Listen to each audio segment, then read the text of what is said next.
My name is Elena Rodriguez, and at my sister's wedding reception, my mother-in-law, Patricia Blackwood, stood up during the toast and announced to 300 guests that I had stolen her son and destroyed their family. The entire ballroom fell silent as she accused me of being a manipulative gold digger who had turned her beloved Marcus against his own mother. But what she didn't know was that hidden in Marcus's childhood bedroom was a letter she had written 23 years ago, a letter that would expose the truth about who had really been doing the manipulating all along.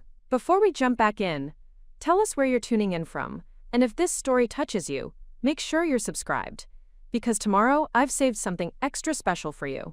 The Grandview Country Club in Westchester County, New York, was everything my sister Isabella had dreamed of for her wedding venue. Crystal chandeliers cast warm light across cream-colored walls adorned with gold accents, while floor-to-ceiling windows offered panoramic views of manicured gardens that seemed to stretch endlessly into the Hudson River Valley. The reception hall buzzed with the gentle hum of conversation, clinking champagne glasses, and the soft melodies of a string quartet positioned near the dance floor. I had spent the morning helping Isabella prepare for her special day, adjusting her cathedral-length veil and ensuring every detail of her vintage-inspired gown fell perfectly. As her maid of honor, my responsibilities extended far beyond simply standing beside her during the ceremony. I had coordinated with vendors, managed the timeline, and handled countless small crises that threatened to disrupt what was supposed to be the most important day of her life. The ceremony itself had been flawless. Isabella looked radiant as she walked down the rose-petal-strewn aisle toward her fiancé David, who stood waiting with tears of joy streaming down his face. Their vows were heartfelt and personal, reflecting the genuine love they shared after 5 years of dating and 2 years of engagement. Even the weather had cooperated, providing the perfect October afternoon with golden sunlight filtering through autumn leaves. But as we transitioned into the reception, I felt an undercurrent of tension that had nothing to do with typical wedding day stress. Patricia Blackwood, my mother-in-law of 3 years, had been shooting disapproving glances in my direction throughout the entire day. Her behavior was not unusual. She had maintained a facade of polite hostility toward me since the day Marcus first brought me home to meet his family, but something about her demeanor today felt different, more purposeful and calculating.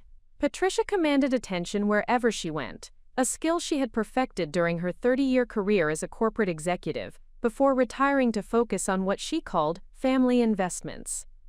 At 62, she maintained an imposing presence through her perfectly styled silver hair, designer clothing that probably cost more than most people's monthly salaries, and a voice that could silence a room with its authoritative timbre.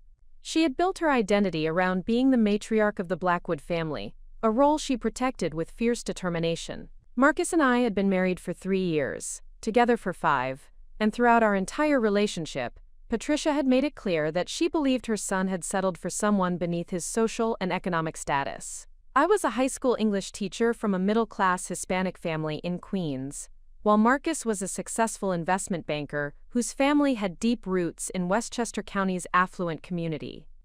According to Patricia's worldview, our marriage represented a step down for her son and a calculated social climbing move on my part. The irony was that Marcus and I had met in graduate school at Columbia University, where we were both pursuing master's degrees, his in business administration, mine in education. Our connection had been intellectual and emotional, long before either of us knew about the other's family background or financial status. We spent countless hours in the library discussing literature, politics, and our dreams for the future. He fell in love with my passion for teaching and my commitment to making education accessible to underserved communities.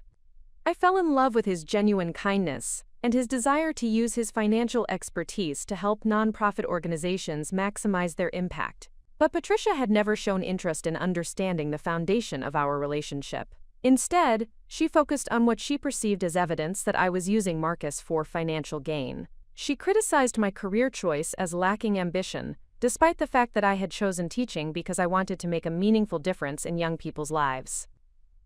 She questioned my motives when Marcus and I bought our first home, suggesting that I had pressured him into purchasing something beyond what my teacher's salary could support. She even managed to find fault with my family's expressions of gratitude when Marcus generously helped my younger brother with college tuition, interpreting their thanks as evidence that I was exploiting her son's generosity. The wedding reception was progressing beautifully, despite the undercurrent of tension I felt whenever Patricia was nearby. Isabella and David's first dance was magical, their joy infectious as they moved gracefully across the floor, while guests watched with warm smiles. The dinner service was flawless, featuring locally sourced ingredients prepared by the country club's award-winning chef. Speeches from the best man and my father were heartfelt and humorous, generating the perfect combination of laughter and tears that makes wedding receptions memorable. I was beginning to relax and enjoy the celebration when the time came for family toasts. Isabella's new father-in-law spoke first, welcoming her into their family with genuine warmth and expressing his excitement about gaining a daughter. My parents followed with a toast that reflected their deep love for both their children and their gratitude for the wonderful partners Isabella and I had found. The atmosphere was filled with love, acceptance, and celebration of family bonds that transcend blood relationships. Then Patricia rose from her seat at the head table, champagne glass in hand, and the energy in the room shifted perceptibly. She had not been scheduled to speak, and I noticed Marcus tense beside me as his mother commandeered the microphone. Her smile was perfectly composed, but I recognized the steel beneath her polished exterior from 3 years of navigating her subtle and not-so-subtle disapproval. "Good evening, everyone," she began, her voice carrying clearly across the suddenly quiet reception hall. "I want to thank Isabella and David for including all of us in this beautiful celebration of love and commitment." She paused, allowing her gaze to sweep across the room before settling directly on me with an intensity that made my stomach clench with apprehension.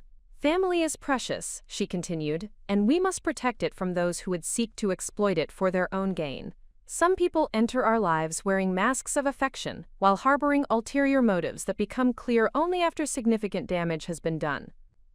The room remained silent, but I could sense the discomfort rippling through the guests as they began to realize that this was not a typical wedding toast. Marcus reached for my hand under the table, his grip tight with tension and growing anger at his mother's public display of hostility. My son Marcus was raised to be generous and trusting, qualities that make him vulnerable to individuals who recognize his good nature as an opportunity for personal advancement, Patricia said, her voice growing stronger and more accusatory with each word.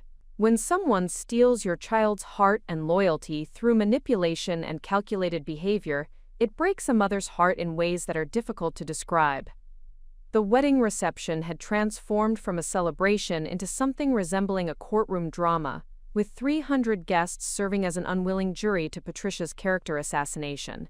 I felt heat rising in my cheeks as whispers began circulating through the room, some guests recognizing that they were witnessing an unprecedented breach of wedding etiquette and family harmony.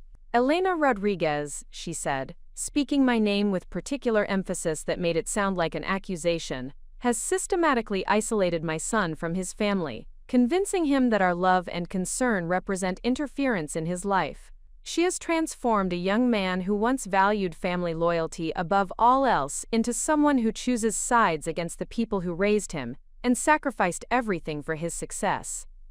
Marcus started to rise from his chair, his face flushed with anger and embarrassment, but I placed my hand on his arm to stop him. Something about Patricia's theatrical performance felt calculated and desperate, as if she was trying to provoke a reaction that would validate her accusations. I had learned over 3 years of dealing with her manipulation that responding emotionally often played directly into her hands. "Patricia," Marcus said, his voice tight with controlled fury, "this is neither the time nor the place for this conversation. Isabella and David deserve better than having their wedding reception turned into a platform for your personal grievances." But his mother was not finished. She had planned this moment carefully, choosing the most public and emotionally charged setting possible to maximize the impact of her accusations. "A mother knows when her child is being led astray by someone who cares more about financial security than genuine love," she declared. "The truth always reveals itself eventually, and I pray that my son will recognize the manipulation before it destroys everything our family has built together." The silence that followed her words was deafening. Even the string quartet had stopped playing, leaving only the sound of uncomfortable shifting in chairs and whispered conversations as guests processed what they had just witnessed. Isabella looked mortified that her wedding reception had been hijacked for family drama, while David appeared torn between defending his new sister-in-law and avoiding further confrontation on his wedding day. I stood slowly, maintaining eye contact with Patricia while fighting to keep my voice steady and dignified. "I understand that you have concerns about your son's happiness," I said, speaking clearly enough for everyone in the room to hear. "However, Marcus is an intelligent adult who is perfectly capable of making his own decisions about his life and relationships. Your accusations are unfounded and hurtful, not just to me but to everyone who came here to celebrate love and family." Patricia's smile never wavered, but I could see satisfaction in her eyes at having successfully created the confrontation she had orchestrated. "Time will tell, dear," she replied with false sweetness. "The truth has a way of surfacing when we least expect it." What Patricia did not know was that her words would prove more prophetic than she could have imagined. Hidden in Marcus's childhood bedroom, tucked away in a box of memorabilia that had remained untouched for over 2 decades, was a letter that would reveal the true source of family manipulation and expose the lengths to which she had gone to control her son's life and relationships. Preparing and narrating this story took us a lot of time, so if you are enjoying it, subscribe to our channel. It means a lot to us. Now back to the story. The reception continued, but the celebratory atmosphere had been irreparably damaged by Patricia's public attack. Guests made polite conversation while clearly processing what they had witnessed, and I spent the remainder of the evening fielding sympathetic looks and whispered expressions of support from people who recognized the inappropriateness of Patricia's behavior. But as devastating as that moment felt, it would ultimately become the catalyst for discovering a truth that had been hidden for 23 years. A truth that would not only vindicate me, but reveal the extent of Patricia's manipulation and the tragic consequences of her need to control every aspect of her son's life. The real story was just beginning, and the letter that would change everything was waiting to be discovered in the most unlikely of places. The drive home from Isabella's wedding reception was conducted in tense silence, with Marcus gripping the steering wheel so tightly that his knuckles had turned white against the darkness of our car's interior. The autumn evening had grown cold, and fog was beginning to settle across the winding roads of Westchester County, creating an atmosphere that matched the emotional climate inside our vehicle. Neither of us knew how to process what had happened, or more importantly, how to move forward from such a public and devastating attack on our marriage and my character. Marcus finally broke the silence as we pulled into our driveway in Scarsdale, the home we had purchased together 3 years earlier, with careful financial planning and genuine excitement about building our future together. "Elena, I am so sorry," he said, his voice heavy with exhaustion and shame. "I knew my mother disapproved of our relationship, but I never imagined she would publicly humiliate you at Isabella's wedding. Her behavior was inexcusable, and I will not allow her to continue treating you this way." I appreciated his support, but I could see the pain in his eyes that went beyond embarrassment about his mother's inappropriate behavior. Patricia's accusations had planted seeds of doubt that would continue growing unless we addressed the underlying issues that had enabled her to maintain such destructive influence over her adult son's life. The public nature of her attack had been calculated to create maximum damage, while forcing Marcus to choose between defending his wife and maintaining peace with his mother. The following morning, Marcus called his mother to demand an explanation for her behavior and an apology for the pain she had caused both me and Isabella's wedding celebration. Their conversation, which I could hear through our bedroom wall, quickly escalated into a shouting match that revealed years of accumulated resentment and unresolved family dynamics. Patricia refused to apologize, instead doubling down on her accusations and demanding that Marcus acknowledge what she characterized as my manipulative influence on his life and decisions. During that heated phone conversation, Patricia made a statement that would prove to be the key to unlocking a decades-old mystery. In her anger and frustration at Marcus's unwillingness to accept her version of reality, she shouted, "You have no idea what I sacrificed to protect you from people who would have destroyed your future. I have been fighting manipulative women since before you were old enough to understand how dangerous they can be." Those words struck Marcus as oddly specific and historically weighted, suggesting experiences that preceded our relationship by many years. After ending the call, he sat in contemplative silence before sharing something he had never told me about his family history. When Marcus was 15 years old, his father had briefly left the family home under circumstances that were never fully explained to him. Patricia had claimed that his father was dealing with work stress and needed space to resolve professional challenges. But Marcus had always sensed that there were deeper issues involved that he was too young to understand at the time. "My father came back after 6 months," Marcus explained. "But he was different afterward. Quieter, more withdrawn, like something fundamental had been broken inside him. My mother never talked about what happened during that period, and whenever I asked questions, she would change the subject or become upset. I learned to stop asking, but I never stopped wondering what really occurred during those months when our family fell apart." This revelation sparked a conversation about family secrets and the ways that unexplained events from the past can continue influencing present relationships. Marcus realized that his mother's hostility toward me might be connected to whatever had happened during that mysterious period when his father had left the family home. The intensity of her accusations and her references to protecting him from manipulative women suggested that she was fighting battles that had very little to do with our actual relationship. We decided to visit his childhood home the following weekend, ostensibly to collect some belongings he had left in his former bedroom, but actually to search for any evidence that might explain his mother's extreme behavior and provide context for her accusations. The Blackwood family home was an imposing Tudor-style mansion in one of Westchester's most exclusive neighborhoods, with manicured grounds and architectural details that spoke of generational wealth and social prominence. Patricia was attending a charity fundraiser that weekend, providing us with the opportunity to search through family documents and personal items without triggering another confrontation. Marcus had kept his bedroom largely unchanged since leaving for college, with athletic trophies, academic awards, and childhood memorabilia creating a time capsule of his adolescent years. The room felt frozen in time, preserving a version of Marcus that existed before whatever family trauma had shaped his understanding of relationships and loyalty. As we began sorting through boxes of old-school papers, photographs, and keepsakes, I was struck by how few images included his father after Marcus turned 15. The family photographs from his elementary and middle school years showed a close-knit family with genuine warmth and affection, but the later pictures revealed a noticeable distance between his parents and a forced quality to their smiles that suggested significant underlying tension. The breakthrough came when Marcus discovered a wooden box hidden behind winter clothing in his bedroom closet, a container he did not remember placing there, and that appeared to have been deliberately concealed from casual discovery. Inside the box were documents, letters, and photographs that painted a completely different picture of his family history than the version Patricia had carefully constructed and maintained for over 2 decades. The most significant discovery was a letter dated 23 years earlier, written in Patricia's distinctive handwriting, and addressed to someone named Sarah Mitchell. The letter was never sent, evidenced by the lack of postmarks or mailing labels,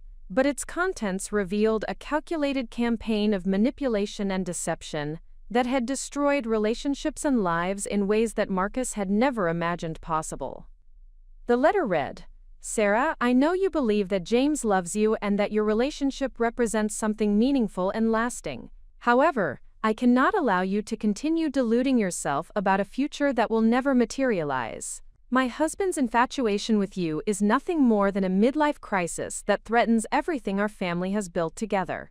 I have worked too hard and sacrificed too much to allow a woman like you to destroy our financial security and social standing." The letter continued with detailed descriptions of steps Patricia had taken to sabotage the relationship between Marcus's father James and this woman Sarah.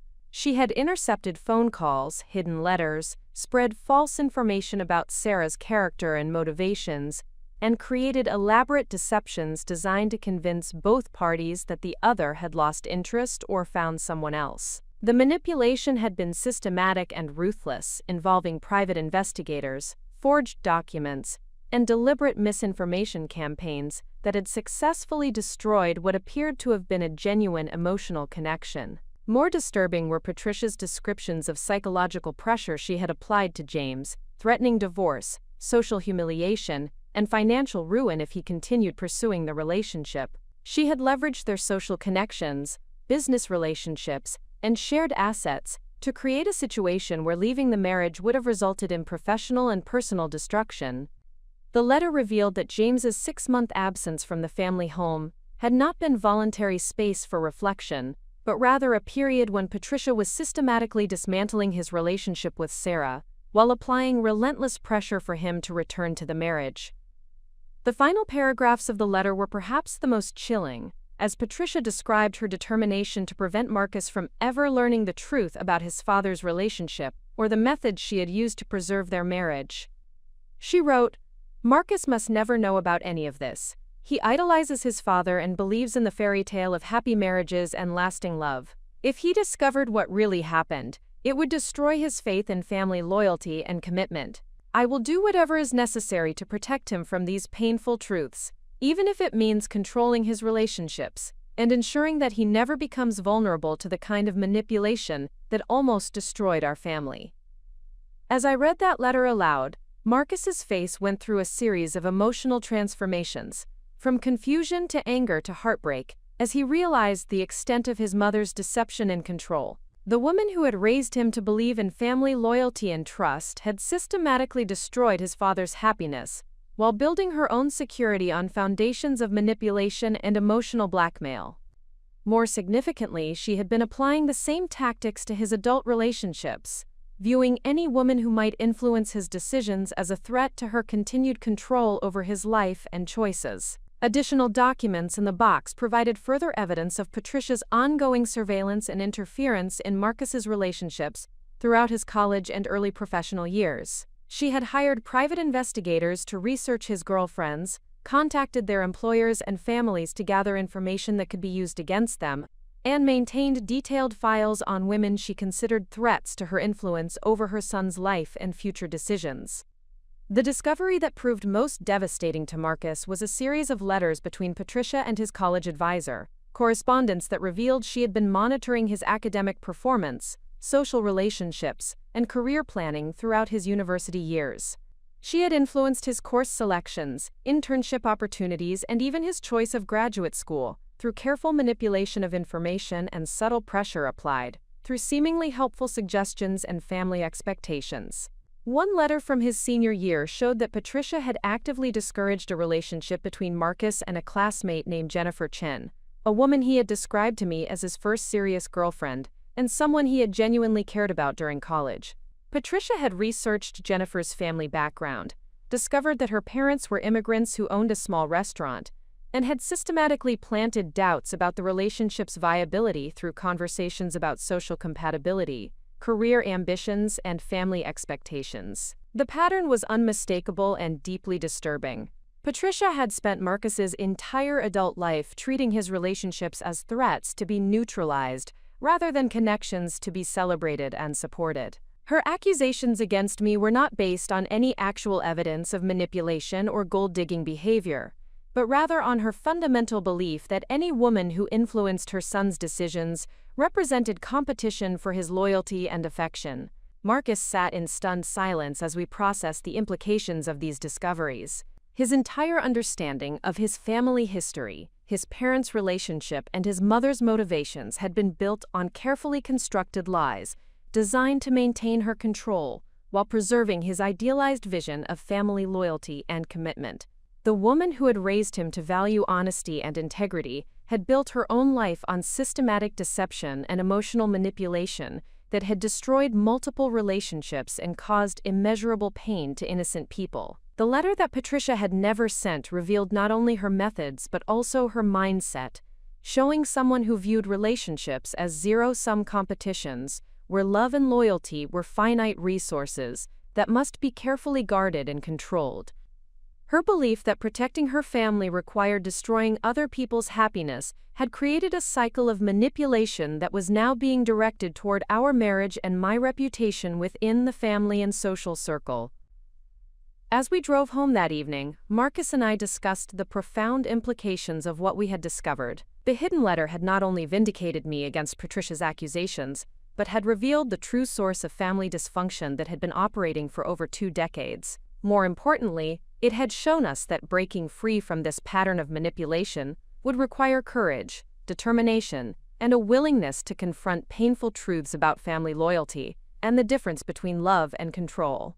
The letter had given us the evidence we needed to understand Patricia's behavior, but it had also presented us with difficult choices about how to use this information and whether confronting her with the truth would create healing or simply escalate the conflict to even more destructive levels. The real question was not what the letter revealed about the past, but what we would choose to do with this knowledge to protect our future and build the kind of healthy, honest relationship that had been denied to Marcus's father all those years ago. The week following our discovery of Patricia's hidden letter and decades of systematic manipulation required careful consideration of how to proceed with the explosive information we had uncovered. Marcus and I spent hours discussing the implications of confronting his mother with evidence of her deceptive behavior, weighing the potential benefits of exposing the truth against the risks of permanently fracturing family relationships and creating irreparable damage to already strained dynamics. The ethical dimensions of our situation were complex and challenging.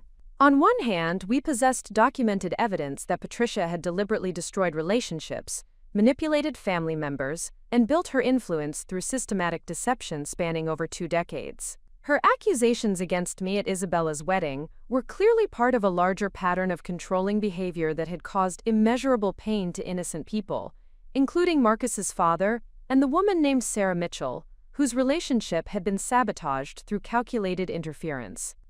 On the other hand, exposing Patricia's behavior would inevitably create consequences that extended far beyond our immediate family situation. Marcus's father, James, now 65 years old, had apparently made peace with his circumstances and built a stable life within the constraints of his marriage. Revealing the truth about Patricia's manipulation might provide vindication for past injuries, but it could also reopen wounds that had taken decades to heal and create new conflicts that would be difficult to resolve.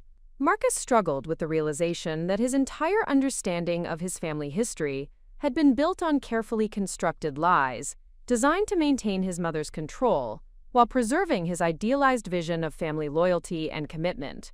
The discovery that Patricia had monitored and manipulated his relationships throughout his college and early professional years had shattered his trust in her motivations and forced him to reevaluate every major decision he had made with her input or guidance. More significantly, Marcus was grappling with the recognition that his mother's accusations against me were not based on legitimate concerns about my character or motivations, but rather on her pathological need to control his emotional attachments and prevent any outside influence from challenging her dominance over his life choices. This realization was both liberating and devastating, as it validated his instincts about our relationship while revealing the extent to which his family dynamics had been distorted by manipulation and deception. During our discussions, we identified several potential approaches for addressing the situation, each with distinct advantages and risks that required careful evaluation. The first option involved confronting Patricia directly with the evidence we had discovered, demanding that she acknowledge her behavior and provide explanations for her actions. This approach would offer the satisfaction of holding her accountable, while potentially creating opportunities for genuine dialogue about family dynamics and the need for changed behavior patterns. However, direct confrontation also carried significant risks, including the possibility that Patricia would respond with denial, counter-accusations, or escalated manipulation designed to discredit our evidence and maintain her version of family history. Her demonstrated skill at psychological manipulation and her investment in preserving her constructed narrative suggested that she would not accept responsibility for her actions without implementing defensive strategies that could create additional damage to family relationships. The second approach involved sharing our discoveries with Marcus's father, James, providing him with information about his wife's past behavior and allowing him to make informed decisions about how to proceed with this knowledge. This strategy would respect his autonomy while potentially offering validation for experiences he might have questioned or suppressed over the years. James deserved to know the truth about how his relationship with Sarah Mitchell had been sabotaged and the methods Patricia had used to force his return to their marriage. Yet this approach also presented ethical complications, as revealing Patricia's deception to James would inevitably force him to confront painful truths about his marriage and the woman with whom he had spent the past 23 years rebuilding their relationship. At his age and after decades of established patterns, discovering the extent of his wife's manipulation might create psychological and emotional trauma, that would be difficult to process and integrate into his understanding of their shared history. The third option involved documenting our evidence thoroughly, while implementing protective measures for our own relationship without directly confronting Patricia or involving other family members in the immediate conflict. This strategy would focus on establishing boundaries and safeguards that prevented further manipulation while allowing Patricia to maintain her constructed narrative as long as she respected our autonomy and ceased her interference in our marriage. This approach offered the advantage of avoiding direct confrontation while protecting our relationship from continued sabotage, but it also allowed Patricia's behavior patterns to continue unchallenged and potentially affect future relationships within the family or social circle. The passive strategy felt insufficient given the magnitude of her deception and the pain she had caused to multiple people over many years of systematic manipulation. After extensive deliberation, Marcus and I developed a fourth approach that combined elements of accountability with strategic protection of our relationship and family stability. We decided to implement a graduated response that would begin with clear boundary setting and escalate to direct confrontation only if Patricia continued her manipulative behavior, despite explicit warnings about the consequences of her actions. The first phase of our strategy involved Marcus having a direct conversation with his mother about her inappropriate behavior at Isabella's wedding and the impact of her accusations on our marriage and family relationships. During this conversation, he would establish clear boundaries regarding her future interactions with me and explicitly state that any further public or private attacks on my character would result in immediate consequences, including potential separation from family events and social gatherings. This initial conversation would serve multiple purposes, including providing Patricia with an opportunity to modify her behavior voluntarily, while demonstrating Marcus's unwavering support for our marriage and his rejection of her attempts to create division between us. The conversation would also serve as documentation of our efforts to address the situation through direct communication before implementing more severe consequences for continued manipulation. The second phase of our strategy involved preparing comprehensive documentation of Patricia's historical behavior patterns, including the hidden letter, surveillance records, and evidence of interference in Marcus's previous relationships. This documentation would be organized professionally and presented in a format that could withstand scrutiny while clearly demonstrating the systematic nature of her manipulation over multiple decades. We recognized that effective documentation would be crucial if the situation escalated to the point where we needed to involve other family members, legal professionals, or social contacts who had witnessed Patricia's behavior and needed context for understanding our responses to her accusations. The evidence needed to be compelling and credible, while respecting the privacy of individuals who had been affected by her past manipulation. The third phase involved developing a support network of family members and friends who could provide emotional support and practical assistance if Patricia escalated her manipulation in response to our boundary-setting efforts. This network would include my family members, Marcus's colleagues who had witnessed Patricia's inappropriate behavior, and mutual friends who understood the dynamics of our relationship and could provide objective perspectives on the situation. Building this support network required careful consideration of which individuals possessed the maturity and discretion necessary to handle sensitive family information, while providing meaningful assistance during what could become a prolonged and emotionally challenging conflict. We needed allies who would support our position based on their direct knowledge of our relationship, rather than simply taking sides in a family dispute they did not fully understand.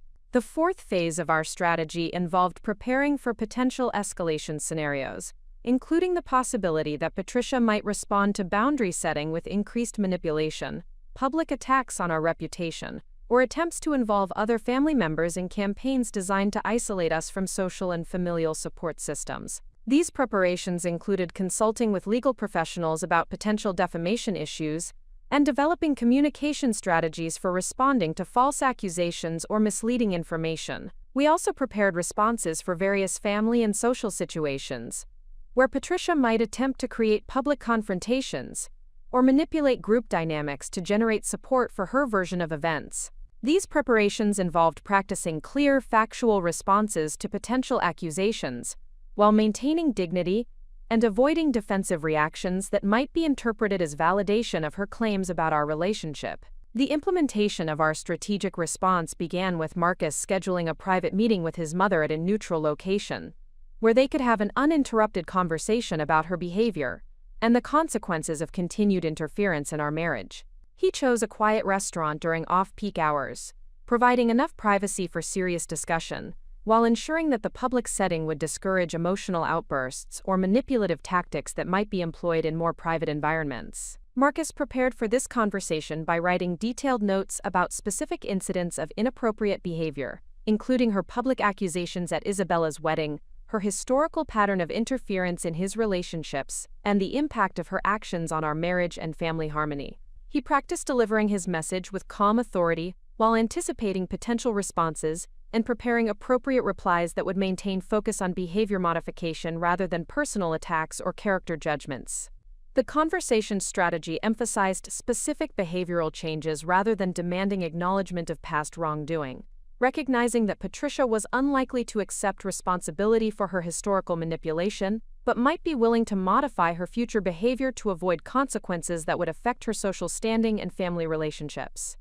Marcus planned to focus on concrete expectations for respectful treatment, while avoiding discussions of motivations or psychological analysis that might provoke defensive reactions. During our preparation process, we also developed contingency plans for various potential outcomes of the initial conversation, including scenarios where Patricia agreed to modify her behavior, situations where she denied wrongdoing while agreeing to behavioral changes, and possibilities that she would refuse to acknowledge any problems with her conduct or accept any limitations on her interference in our relationship.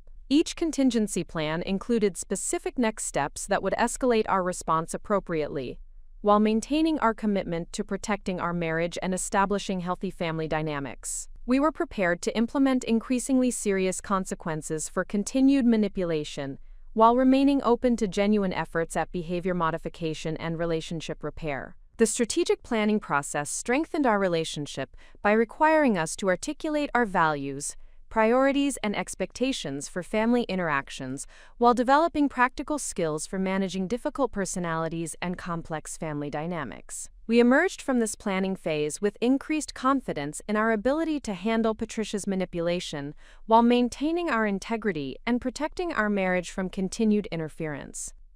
Most importantly, the strategic approach represented a shift from reactive responses to Patricia's manipulation toward proactive management of family relationships, based on clear boundaries and consistent consequences for inappropriate behavior. This transformation from victims of manipulation to active agents of change would prove essential for establishing the healthy family dynamics we needed to build our future together.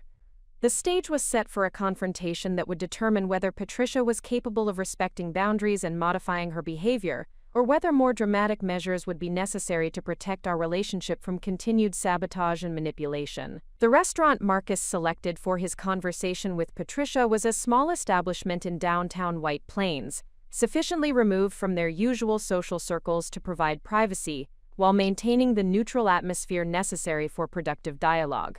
The location featured intimate seating arrangements with enough ambient noise to prevent eavesdropping, yet remained quiet enough for serious conversation without raising voices or creating dramatic scenes that might attract unwanted attention from other patrons. Marcus arrived 15 minutes early to secure a corner table that would provide optimal privacy while allowing him to observe Patricia's arrival and demeanor as she entered the restaurant. This preparation time also permitted him to review his notes one final time and center himself emotionally for what would likely prove to be one of the most challenging conversations of his adult life. The weight of the hidden letter and documented evidence of his mother's manipulation rested heavily in the briefcase beside his chair, serving as both motivation and insurance for the difficult discussion ahead. Patricia entered the restaurant with her characteristic poise and commanding presence, scanning the dining room with the practiced eye of someone accustomed to evaluating social environments and establishing her position within them. She wore a tailored navy blazer with gold buttons that conveyed professional authority, while her perfectly styled hair and subtle but expensive jewelry projected the image of successful sophistication that had served her well throughout her career in corporate management and social leadership roles. Her greeting was cordial but cautious, suggesting that she suspected this meeting involved more than casual family conversation.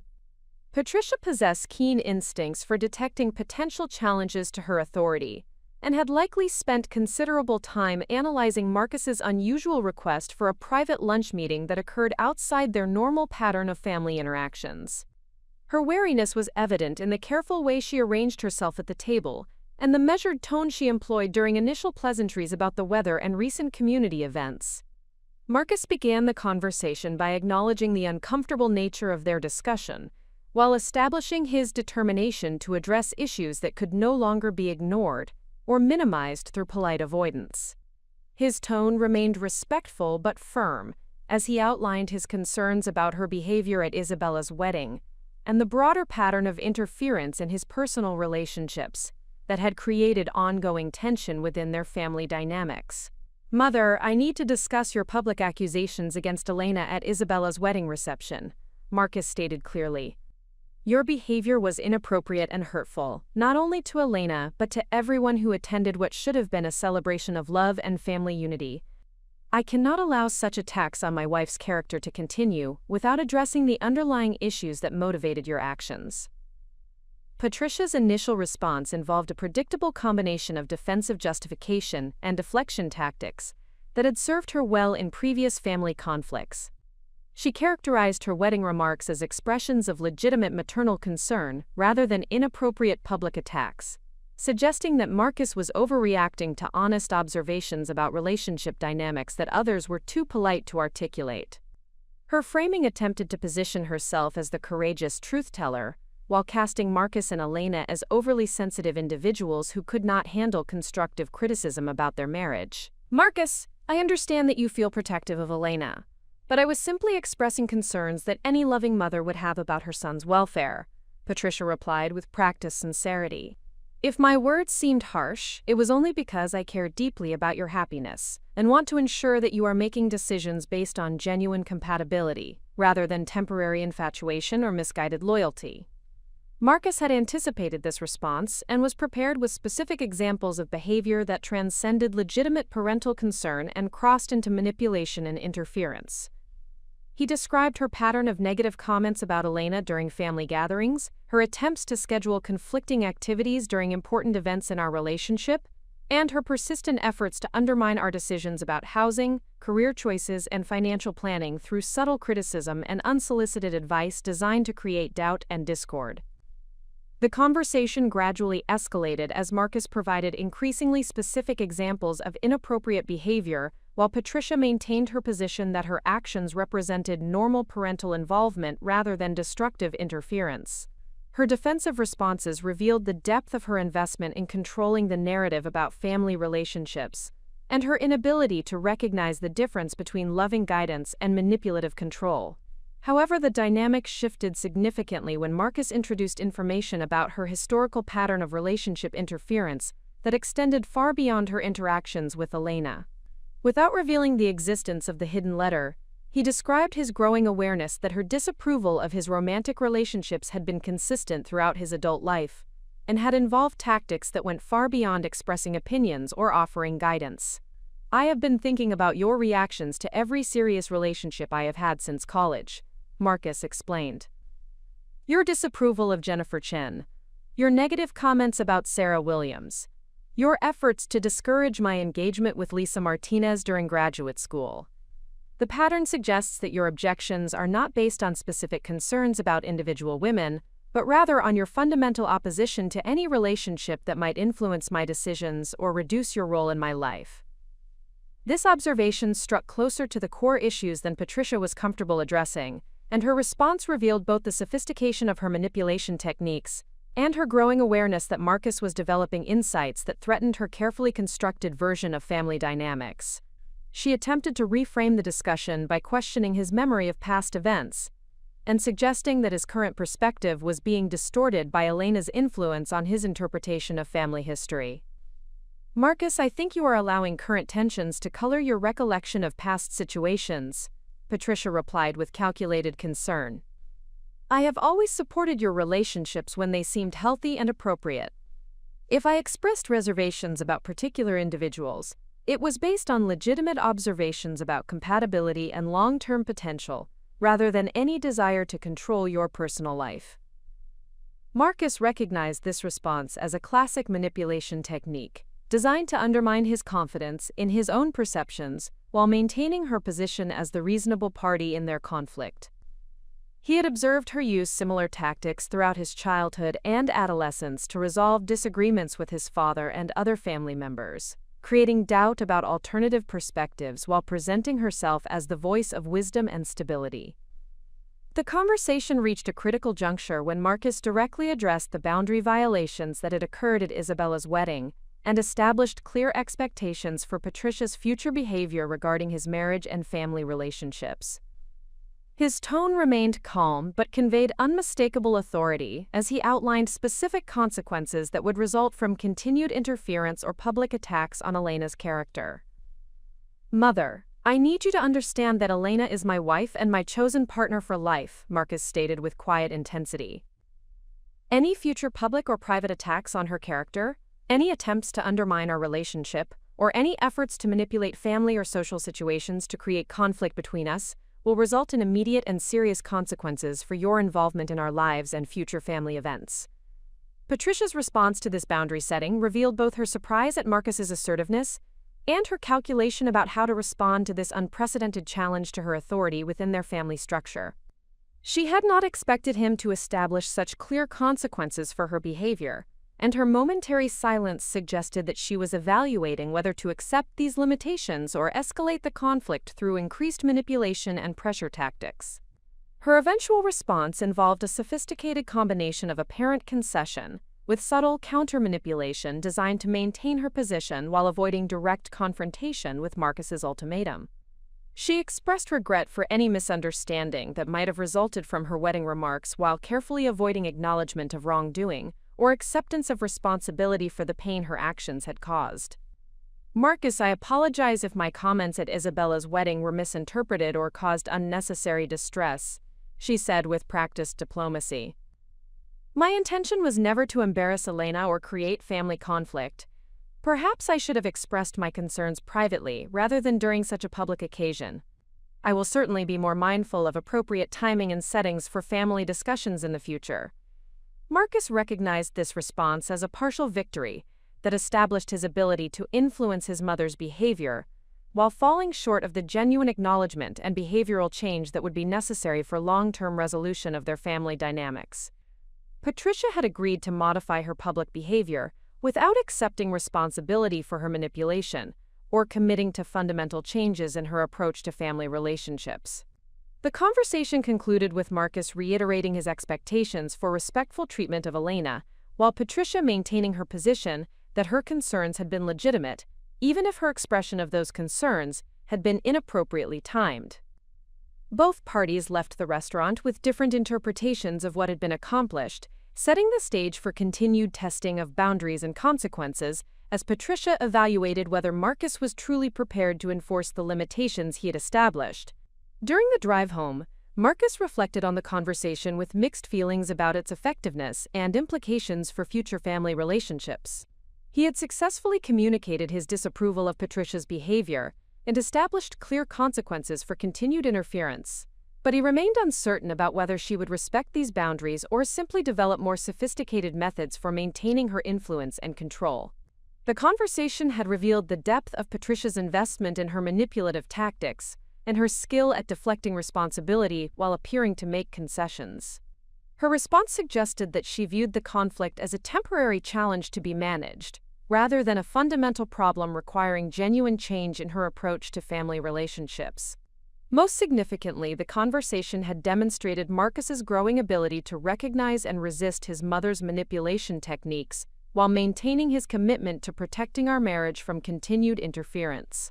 His willingness to establish clear boundaries and consequences represented a crucial development in his psychological independence from Patricia's controlling influence. However, the conversation had also revealed that Patricia possessed sophisticated skills for maintaining her position while appearing to make compromises, suggesting that future conflicts would require even greater vigilance and stronger consequences to prevent continued manipulation.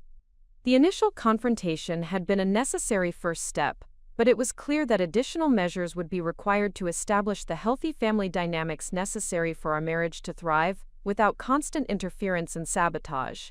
The test of Patricia's sincerity would come through her actions in the following weeks and months, as she either respected the boundaries Marcus had established or revealed the true extent of her commitment to controlling his relationships, regardless of the consequences for family harmony and his personal happiness. The initial period following Marcus's confrontation with Patricia created a deceptive calm that resembled the eye of a storm, more than genuine resolution of their family conflict. For approximately 3 weeks, Patricia maintained an outward appearance of compliance with the boundaries Marcus had established, demonstrating polite civility during necessary family interactions while avoiding direct criticism of our marriage or public displays of disapproval regarding my presence at family events. This temporary behavioral modification provided Marcus with cautious optimism that his boundary-setting efforts had achieved meaningful results without requiring escalation to more severe consequences. He interpreted Patricia's restrained behavior as evidence that she recognized the seriousness of his ultimatum and was making genuine efforts to improve family relationships through modified conduct and increased respect for our autonomy as a married couple. However, my experience with Patricia's manipulation patterns over the previous 3 years had created deeper skepticism about the authenticity of her apparent compliance.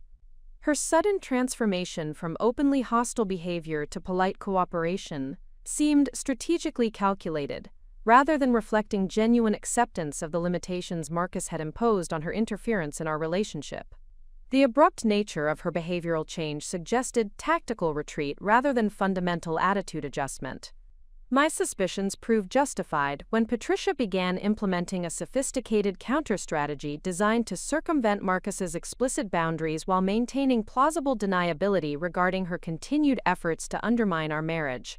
Rather than abandoning her campaign against our relationship, she adapted her methods to operate within the constraints Marcus had established, while pursuing her original objectives through more subtle and indirect approaches.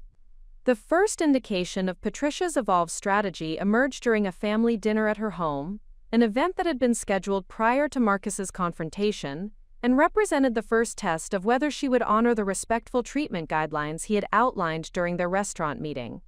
The dinner invitation itself appeared to demonstrate good faith compliance with his expectations, suggesting that she was prepared to include me in family gatherings without creating uncomfortable situations or hostile atmospheres. Patricia's behavior during the dinner was superficially cordial and appropriate, maintaining polite conversation while avoiding direct criticism or confrontational statements that would have violated Marcus's explicit boundaries. However, her compliance with the letter of his requirements while systematically violating their spirit demonstrated sophisticated understanding of manipulation techniques that operated below the threshold of obvious boundary violations. Throughout the evening, Patricia employed subtle exclusion tactics that marginalized my participation in family conversations without creating incidents that Marcus could identify as clear violations of his established guidelines. She directed questions and comments primarily toward Marcus, while treating my contributions to discussions as interruptions or irrelevant additions that warranted minimal acknowledgement or response. More significantly, Patricia structured the evening's activities to highlight differences between my background and the family's social and economic status, through carefully chosen topics of conversation that emphasized experiences and opportunities that had been unavailable to someone from my middle-class upbringing. Her references to private schools, exclusive vacation destinations, and cultural events were not presented as deliberate exclusion tactics but rather as natural family reminiscences that coincidentally reinforced my outsider status. The psychological sophistication of these techniques was remarkable in their ability to create discomfort and alienation while maintaining superficial compliance with Marcus's requirements for respectful treatment. Patricia had identified methods for continuing her campaign against our relationship that operated through implication and social dynamics, rather than direct confrontation or explicit criticism. During the weeks following this dinner, Patricia expanded her indirect approach through strategic communication with extended family members and family friends who had witnessed her public accusations at Isabella's wedding. Rather than directly contradicting Marcus's boundary-setting efforts, she began carefully cultivating sympathy for her position as a concerned mother who was being silenced by an overly sensitive son and his manipulative wife. These conversations were conducted with careful attention to plausible deniability, allowing Patricia to present herself as the injured party, while avoiding statements that could be characterized as direct violations of Marcus's explicit guidelines. She expressed disappointment about the deterioration of family relationships while carefully avoiding language that could be interpreted as continued attacks on my character or motivations. Patricia's communications with family friends followed similar patterns of indirect manipulation designed to generate support for her position without creating evidence that could be used to demonstrate her continued interference in our marriage. She emphasized her feelings of rejection and isolation while presenting subtle implications about my influence on Marcus's changed behavior toward his family. The effectiveness of these indirect tactics became apparent when Marcus began receiving calls from concerned relatives and family friends who had been influenced by Patricia's carefully crafted narrative about family tensions and her victimization by unreasonable demands for silence regarding legitimate maternal concerns. These well-meaning individuals attempted to mediate the family conflict by encouraging Marcus to reconcile with his mother while expressing subtle pressure for him to be more understanding of her perspective. These mediation attempts created additional stress for Marcus as he found himself defending his boundary-setting decisions to people who had been provided with incomplete or distorted information about the actual nature of Patricia's behavior and the circumstances that had necessitated his confrontation with her manipulation tactics.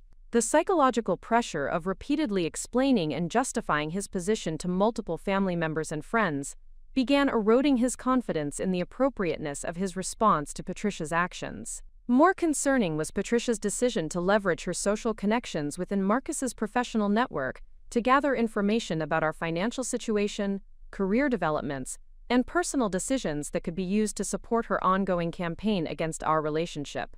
Through carefully orchestrated conversations with mutual acquaintances, she obtained details about our mortgage payments, my teaching salary, and Marcus's professional advancement that she subsequently used to reinforce her narrative about my supposed financial motivations for marrying into the Blackwood family. This surveillance approach represented a significant escalation of Patricia's interference tactics while maintaining the appearance of casual social interaction, rather than deliberate information gathering designed to support her manipulation efforts. Her use of professional and social networks to monitor our private affairs crossed boundaries that extended far beyond inappropriate family dynamics into invasive monitoring that violated reasonable expectations of privacy and autonomy. The most disturbing development occurred when Patricia began making subtle inquiries about our future family planning decisions through conversations with mutual friends and Marcus's colleagues who might have knowledge about our discussions regarding children and long-term goals. Her interest in these intensely personal matters was presented as natural grandmotherly concern rather than strategic intelligence gathering designed to identify vulnerabilities that could be exploited in future conflicts. These inquiries revealed Patricia's long-term strategic thinking about maintaining influence over Marcus's life decisions, despite the boundaries he had attempted to establish. Her focus on future family planning suggested that she was positioning herself to become involved in decisions about children and parenting approaches that would provide new opportunities for control and manipulation extending decades into the future. The cumulative effect of Patricia's evolved strategy was to create constant background pressure on our marriage, while maintaining plausible deniability regarding her continued interference in our relationship. Her techniques operated below the threshold of obvious boundary violations, while systematically undermining the peace and autonomy that Marcus's confrontation had been designed to achieve. Marcus initially struggled to identify the sophisticated nature of his mother's adapted manipulation tactics because they operated through implication and indirect pressure rather than the explicit criticism and public confrontation that had characterized her previous behavior. The subtlety of her new approach made it difficult for him to determine whether specific incidents warranted consequences under the guidelines he had established during their restaurant conversation.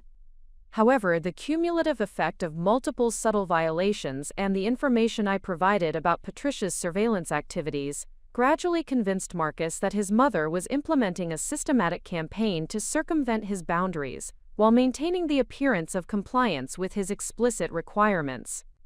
This recognition represented a crucial development in his understanding of manipulation dynamics and the need for more comprehensive protective measures.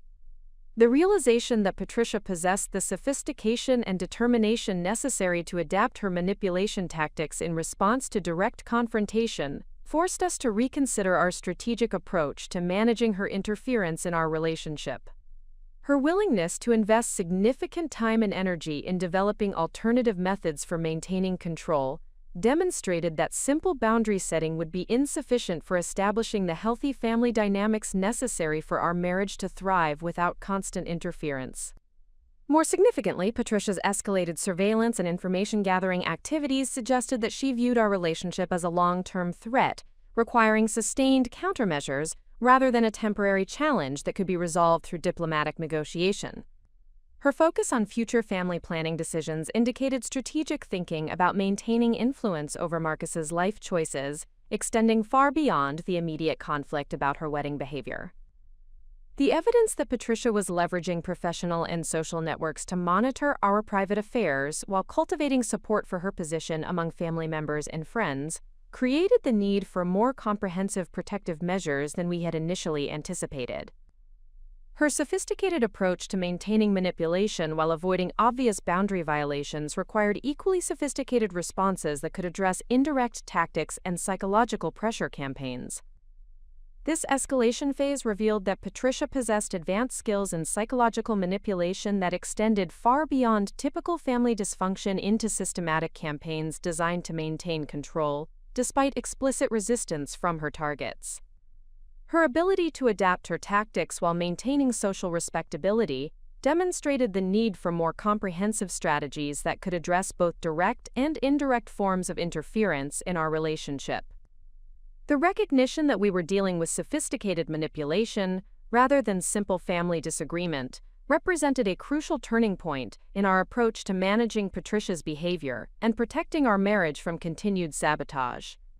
The time had come to implement more serious consequences and comprehensive protective measures that could address the full scope of her interference tactics. The recognition that Patricia had successfully adapted her manipulation tactics to circumvent Marcus's initial boundary-setting efforts required immediate implementation of more sophisticated protective measures designed to address both direct and indirect forms of interference in our relationship. Our previous approach had focused on establishing explicit behavioral guidelines without adequately addressing the psychological sophistication and strategic determination that Patricia brought to her campaign of continued control over Marcus's life decisions. The development of comprehensive countermeasures began with systematic documentation of Patricia's evolved manipulation tactics, including her surveillance activities, indirect exclusion techniques, and strategic cultivation of family support for her position. This documentation process required careful attention to patterns of behavior that individually appeared benign but collectively constituted a coordinated campaign designed to undermine our marriage, while maintaining plausible deniability regarding her continued interference. Marcus and I established a structured approach to gathering evidence that would demonstrate the systematic nature of Patricia's behavior, while providing concrete examples that could be presented to family members, friends, and potentially professional advisors who might become involved in addressing the escalating family conflict. This documentation process involved maintaining detailed records of conversations, social interactions, and information-gathering activities that revealed the strategic sophistication of her approach to maintaining control despite explicit limitations on her behavior. The evidence collection process revealed disturbing patterns that extended far beyond typical family dysfunction into coordinated psychological manipulation designed to isolate us from support systems while generating sympathy for Patricia's position as a concerned mother whose legitimate concerns were being dismissed by an ungrateful son and his manipulative wife. Her ability to maintain social respectability while implementing sophisticated control tactics demonstrated advanced understanding of psychological manipulation techniques that required equally sophisticated responses. Our analysis of Patricia's behavior patterns identified several key vulnerabilities in her approach that could be leveraged to expose the manipulative nature of her actions, while building support for our position among family members and friends who had been influenced by her carefully crafted narrative. These vulnerabilities included inconsistencies between her public statements and documented actions, contradictions between her expressed concerns and her actual behavior toward our relationship, and evidence of surveillance activities that exceeded reasonable boundaries for family involvement. The strategic response we developed incorporated multiple components designed to address different aspects of Patricia's manipulation campaign, while building comprehensive protection for our relationship against continued interference. The first component involved expanding our support network through careful sharing of documented evidence, with trusted family members and friends who possessed the maturity and discretion necessary to understand the complexity of the situation without escalating family tensions through inappropriate involvement or communication. This network expansion process required careful consideration of which individuals could provide meaningful support while maintaining confidentiality regarding sensitive family information. We identified key allies who had witnessed Patricia's behavior patterns over extended periods and possessed sufficient independence from her influence to evaluate evidence objectively, rather than simply accepting her version of family dynamics without question. The second component of our comprehensive strategy involved professional consultation with experts in family psychology and conflict resolution, who could provide objective analysis of Patricia's behavior patterns while offering guidance regarding appropriate responses to sophisticated manipulation tactics. These consultations provided valuable perspective on the psychological dynamics underlying Patricia's need for control, while validating our assessment that her behavior exceeded normal family conflict and required specialized intervention strategies. Professional consultation also provided access to resources and techniques for managing psychological manipulation that extended beyond our personal experience with family dynamics. These experts offered frameworks for understanding the motivations driving Patricia's behavior, while developing strategies for protecting ourselves from continued manipulation without escalating conflicts to destructive levels that would harm innocent family members who were not directly involved in the primary dispute. The third component involved strategic communication with extended family members who had been influenced by Patricia's indirect campaign to generate support for her position. Rather than allowing her narrative to remain unchallenged, we developed carefully planned conversations designed to provide alternative perspectives on family dynamics, while presenting documented evidence that contradicted her characterization of our relationship and her role in family conflicts. These communications required delicate balance between providing necessary information and avoiding defensive responses that might validate Patricia's claims about our oversensitivity to legitimate family concerns. We focused on presenting factual information while allowing recipients to draw their own conclusions about the appropriateness of Patricia's behavior and the validity of her accusations regarding our relationship motivations. The strategic communication process revealed that several family members had developed their own concerns about Patricia's behavior over the years, but had avoided addressing these issues due to her dominant personality and social influence within family circles. Our willingness to present documented evidence and discuss uncomfortable truths about family dynamics provided these individuals with permission to acknowledge their own observations while building support for healthier family relationships, based on mutual respect rather than manipulation and control. The fourth component of our comprehensive strategy involved implementing security measures designed to protect our privacy from Patricia's surveillance activities, while limiting her access to personal information that could be used to support her ongoing campaign against our relationship. These measures included modifications to our social media practices, careful management of professional communications, and strategic limitation of information sharing with family members who might inadvertently provide Patricia with intelligence that could be used against us. Privacy protection also required addressing the professional networks that Patricia had been leveraging to gather information about our financial situation and career developments. We implemented careful screening of social and professional interactions to identify potential sources of information leakage, while maintaining appropriate professional relationships that supported our career advancement, without providing Patricia with ammunition for her accusations regarding our motivations and character. The implementation of comprehensive countermeasures required sustained commitment and careful coordination between Marcus and myself to ensure consistent responses to Patricia's manipulation attempts, while maintaining our individual professional responsibilities and social relationships. This coordination process strengthened our partnership by requiring clear communication about family dynamics and shared commitment to protecting our relationship from continued interference. More significantly, the development of sophisticated protective strategies forced Marcus to confront the full extent of his mother's manipulation tactics and recognize that her behavior represented systematic psychological abuse rather than misguided maternal concern. This recognition was emotionally challenging but psychologically necessary for developing the resolve required to implement consequences that would effectively deter continued interference in our relationship. The strategic implementation process also revealed the importance of maintaining documentation that could support potential legal intervention if Patricia's surveillance and manipulation activities escalated to levels that constituted harassment or defamation. While we hoped that comprehensive protective measures would be sufficient to deter continued interference, the sophistication of her approach suggested that legal consultation might become necessary if her behavior continued escalating despite clear consequences.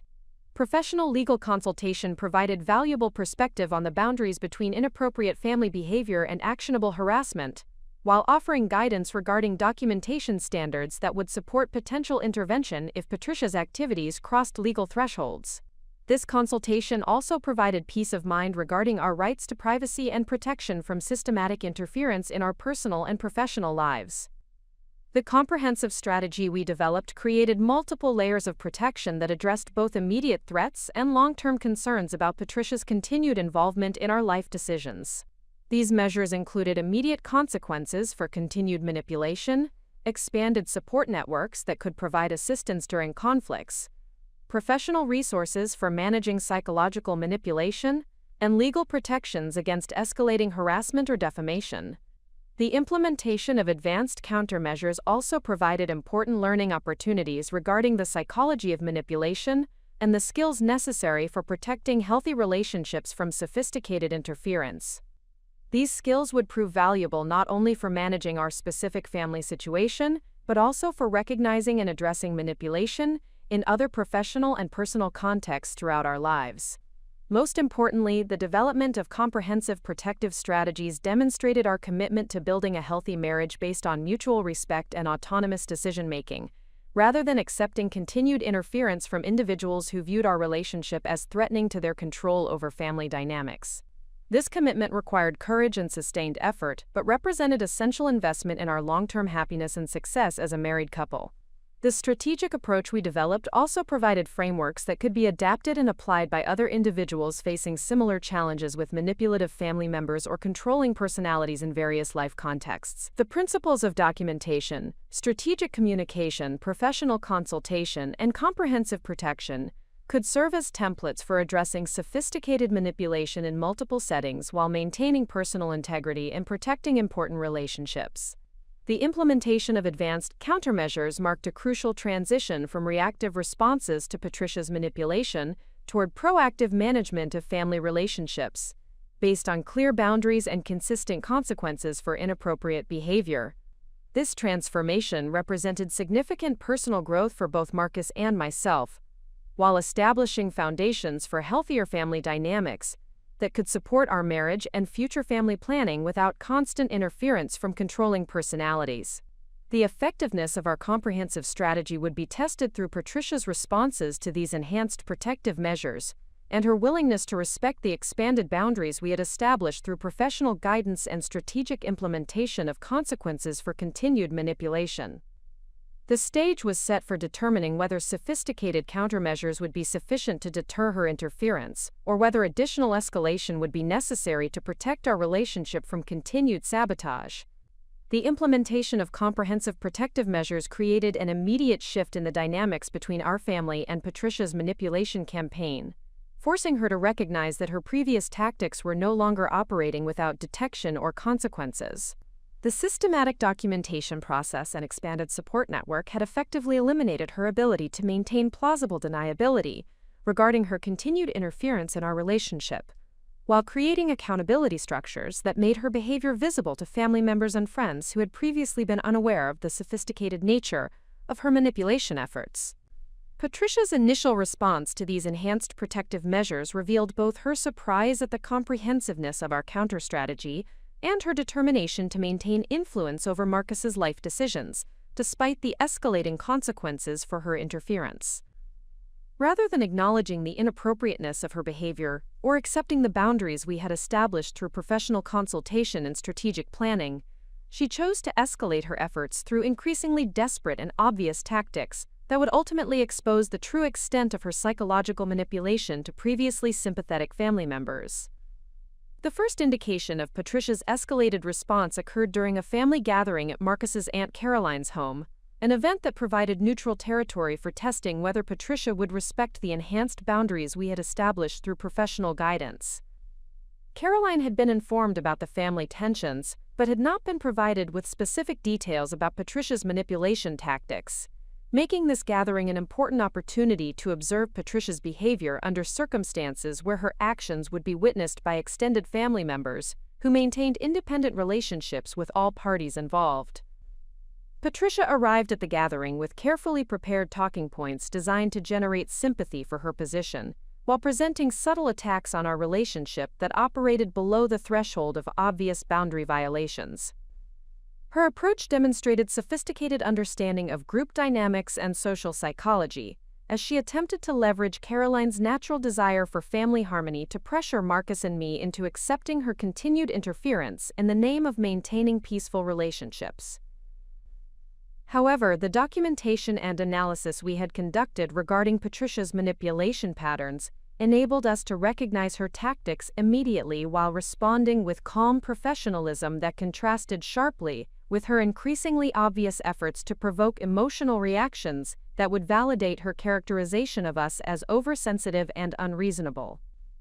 Our prepared responses and consistent boundary enforcement prevented her from achieving the dramatic confrontation she had apparently planned, while making her manipulation efforts visible to other family members who had not previously recognized the strategic nature of her behavior.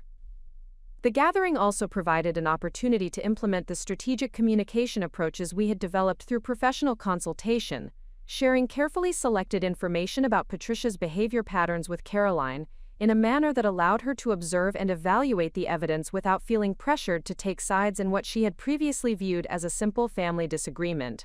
This approach proved effective in helping Caroline recognize the systematic nature of Patricia's manipulation, while building support for healthier family dynamics based on mutual respect, rather than control and intimidation. Patricia's recognition that her traditional manipulation tactics were no longer effective led to a significant escalation in her interference efforts, through more direct and obvious attempts to undermine our relationship. She began making phone calls to Marcus's colleagues at his investment banking firm, presenting herself as a concerned mother seeking information about his professional performance and personal behavior, while implying that his marriage had created problems affecting his work quality and career advancement potential. These professional interference tactics represented a serious escalation that crossed clear boundaries between family dynamics and career sabotage, creating potential consequences that extended far beyond personal relationships into professional reputation and financial security. The willingness to jeopardize Marcus's career advancement for the sake of maintaining control over his personal relationships revealed the extent of Patricia's desperation and her fundamental prioritization of manipulation over her son's well-being and success. Marcus's response to this professional interference demonstrated significant personal growth in his ability to recognize and address his mother's manipulation while protecting his career from continued sabotage. The systematic documentation process and expanded support network had effectively eliminated her ability to maintain plausible deniability regarding her continued interference in our relationship, while creating accountability structures that made her behavior visible to family members and friends who had previously been unaware of the sophisticated nature of her manipulation efforts.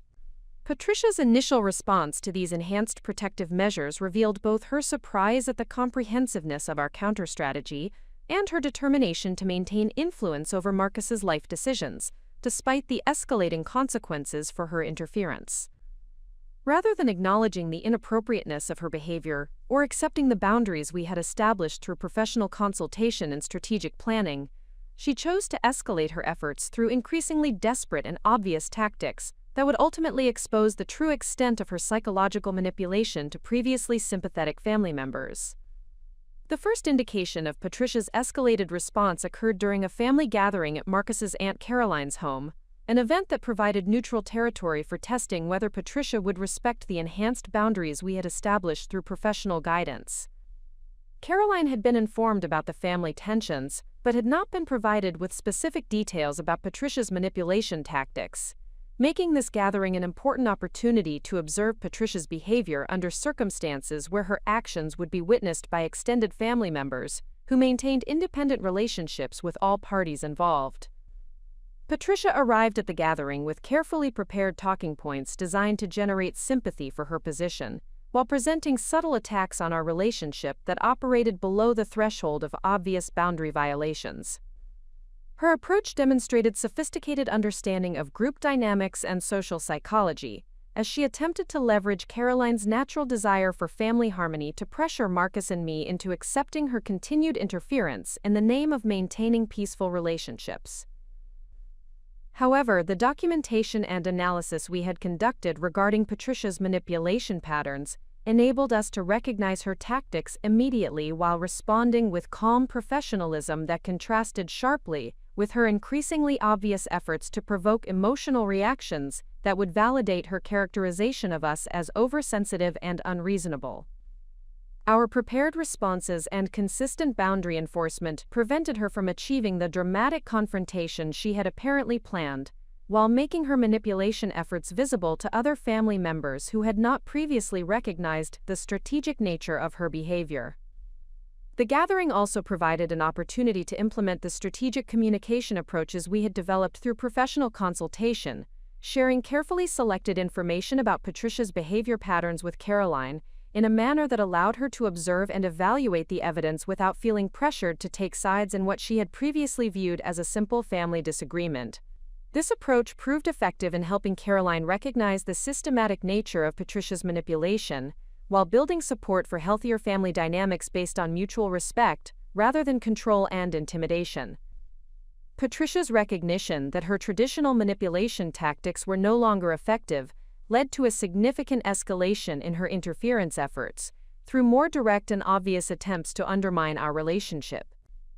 She began making phone calls to Marcus's colleagues at his investment banking firm, presenting herself as a concerned mother seeking information about his professional performance and personal behavior, while implying that his marriage had created problems affecting his work quality and career advancement potential.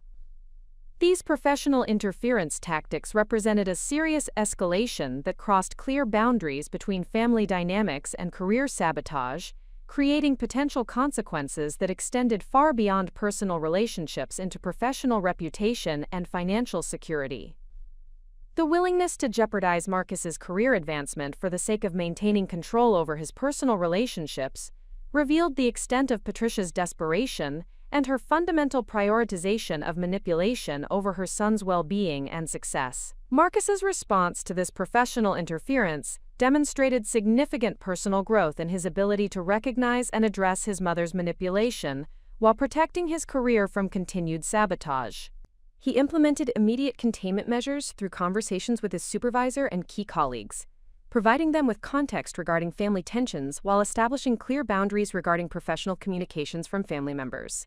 These protective measures prevented Patricia's interference from creating lasting damage to his professional relationships, while documenting her escalating behavior for potential legal intervention if necessary. The professional interference also provided clear evidence that Patricia's behavior had progressed beyond inappropriate family dynamics into systematic harassment that required more serious consequences than the boundary setting and documentation approaches we had previously implemented. The willingness to attack Marcus's professional reputation in pursuit of relationship control demonstrated pathological levels of manipulation that exceeded normal family conflict and required intervention from external authorities if the behavior continued escalating. Patricia's next escalation involved attempting to recruit Marcus's father James as an ally in her campaign against our relationship, leveraging their marriage relationship to pressure him into supporting her position, despite his apparent recognition that her behavior had become increasingly inappropriate and destructive. This recruitment effort revealed Patricia's desperation as she recognized that her isolation from family support was increasing, while our documentation and strategic communication efforts were building broader recognition of her manipulation tactics. However, James's response to Patricia's recruitment efforts provided unexpected insights into the family dynamics that had been operating for decades beneath the surface of their apparently stable marriage. Rather than automatically supporting his wife's position, James expressed private concerns to Marcus about Patricia's behavior while revealing information about historical patterns of control and manipulation that provided additional context for understanding the psychological dynamics driving her current campaign against our relationship. These revelations from James included acknowledgement that Patricia had demonstrated similar manipulation patterns during previous family conflicts, particularly regarding decisions about Marcus's education, career choices, and previous relationships that had been influenced by her behind-the-scenes interference and control efforts. James's willingness to share this information represented significant validation of our assessment regarding the systematic nature of Patricia's behavior, while providing historical context that explained the sophistication of her manipulation techniques. More significantly, James revealed that he had become increasingly uncomfortable with Patricia's surveillance and information-gathering activities regarding our relationship, recognizing that her behavior exceeded reasonable parental concern and constituted inappropriate interference in their adult son's marriage. His willingness to acknowledge these concerns privately, while declining to support Patricia's escalating campaign, represented an important shift in family dynamics that reduced her ability to present a united parental front in support of her manipulation efforts. The information James provided also included details about Patricia's research into my family background, professional history, and financial situation that revealed the extent of her surveillance activities and her systematic approach to gathering ammunition for her accusations regarding my motivations for marrying Marcus. This intelligence gathering had included private investigation services, background checks, and strategic conversations with mutual acquaintances designed to uncover information that could be used to support her characterization of me as a manipulative individual pursuing financial gain through marriage. James's revelations about the scope of Patricia's surveillance activities provided crucial evidence for documenting the systematic nature of her harassment, while demonstrating that her behavior had progressed far beyond normal family concerns into coordinated campaigns designed to destroy relationships and control family members through psychological manipulation and intimidation. This evidence would prove essential for building legal cases if Patricia's behavior continued escalating despite clear consequences and professional intervention. The family dynamics shift created by James's withdrawal of support for Patricia's manipulation campaign forced her to recognize that her traditional strategies were no longer sustainable, while her isolation from family allies was increasing, as more people became aware of her systematic interference tactics. This recognition led to her most desperate escalation attempt through direct confrontation, designed to force a crisis that would require family members to choose sides while creating maximum emotional impact through public drama and manipulation. Patricia's final escalation involved orchestrating a confrontational family meeting at her home under the pretense of addressing family tensions and seeking resolution through honest communication. However, her actual intention was to create a dramatic confrontation where she could present her carefully prepared accusations against me while leveraging the emotional pressure of family loyalty to force Marcus to choose between supporting his wife or maintaining his relationship with his mother. The meeting she arranged included extended family members who had been provided with selective information about our family tensions, while being positioned as neutral mediators who could help resolve the conflict through compromise and understanding. However, our documentation and strategic preparation enabled us to recognize this setup as a manipulation tactic designed to create maximum pressure for accepting Patricia's continued interference, in exchange for superficial family peace. Marcus's response to this orchestrated confrontation demonstrated remarkable personal growth in his ability to recognize manipulation while maintaining his commitment to protecting our relationship from continued interference.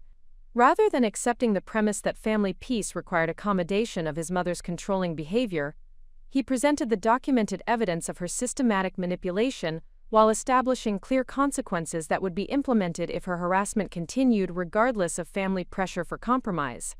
The meeting ultimately backfired on Patricia as the evidence we presented exposed the systematic nature of her manipulation to family members who had been unaware of the sophisticated tactics she had been employing, while her increasingly desperate and obvious control attempts alienated previously sympathetic relatives, who recognized that her behavior exceeded reasonable boundaries for family involvement. The comprehensive failure of Patricia's escalation strategy marked a crucial turning point in the family dynamics, as her manipulation tactics were fully exposed, while her isolation from family support became complete. The pressure test had revealed that our protective measures were effective, while demonstrating that Patricia's commitment to control exceeded her concern for family relationships or her son's happiness and success. The comprehensive failure of Patricia's orchestrated family confrontation created immediate and profound changes in the dynamics that had governed Blackwood family relationships for decades. Her systematic manipulation tactics, once hidden beneath layers of social respectability and maternal concern, now stood exposed to family members who had previously accepted her version of events without recognizing the sophisticated psychological control mechanism she had been employing to maintain dominance over family decisions and relationships. The aftermath of the confrontational family meeting revealed the extent to which Patricia's influence had been built upon carefully managed information flow and strategic presentation of family narratives that supported her position while suppressing alternative perspectives. Extended family members who had attended the meeting with expectations of mediating a simple family disagreement found themselves confronting documented evidence of systematic harassment, surveillance activities, and manipulation campaigns that exceeded their understanding of normal family conflict dynamics. Marcus's presentation of the comprehensive evidence we had gathered through months of careful documentation created cognitive dissonance among family members who had maintained positive relationships with Patricia, while remaining unaware of her behind-the-scenes interference in family relationships. The professional documentation standards we had employed, guided by expert consultation, provided credibility that made the evidence difficult to dismiss or reinterpret through alternative narratives that might have preserved Patricia's reputation within family circles.